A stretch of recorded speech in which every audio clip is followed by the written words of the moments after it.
Sa kabila ng naging paliwanag ng Meralco patungkol sa mataas na bayarin sa kuryente ngayong Abril at sa iba pang charges sa bill, tila mas nanggigil pa ang mga consumers dahil sila pala ang sumasagot ng lifeline rates.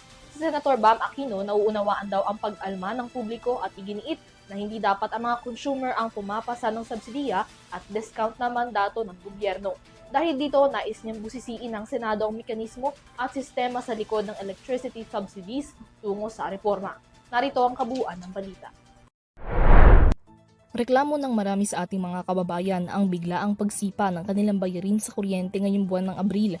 Ang ilan, ipinagtataka raw kung paanong lumobo bigla ang kanilang bill, gayong halos wala naman daw ipinagbago ang kanilang konsumo ng kuryente. Inireklamo rin ng mga consumer ang dami ng charges na kasama sa billing, gayon din ang discounts at rates na subsidized mula sa bill ng mga consumer. Paliwanag dyan ng Meralco, malaking porsyento ng binabayarang bill sa kuryente ay napupunta sa generation charge na bayad para sa power suppliers. Tumaas din daw ang bayarin dahil mas mataas ang konsumo ngayong mas mainit na ang panahon. Ang mga electricity subsidies at other charges, matagal na rin daw kasama sa billing at ang pass-through charges para sa mga senior citizens at 4Bs beneficiaries, mandato ng gobyerno para sa lahat ng utility services. Kung si Senator Bam Aquino ang tatanungin, hindi raw dapat pinapapasan sa mga consumer ang pass-through charges para sa mga electricity subsidies at discounts. Aniya, bilang parte na ito ng mandato ng gobyerno, marapat lamang na pondohan na rin ito sa ilalim ng national budget.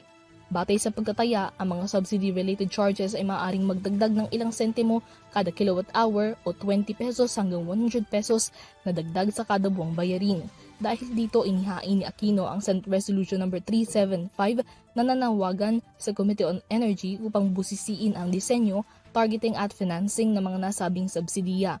Aniya, mahalagang malaman ang sistema ng pangongolekta upang masigurong hindi ito inaako ng mga nasa middle class na naghihirap din naman. Paliwanag ni Bam, layo nito na makapaghanap ng alternative financing mechanisms sa halip na subsidized mula sa consumers at siguruhing hindi ito magre-resulta sa disproportionate electricity costs.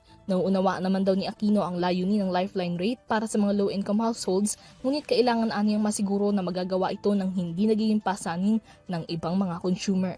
Para sa EuroTV News, Mia Layagin, sumasaludo sa bawat Pilipino.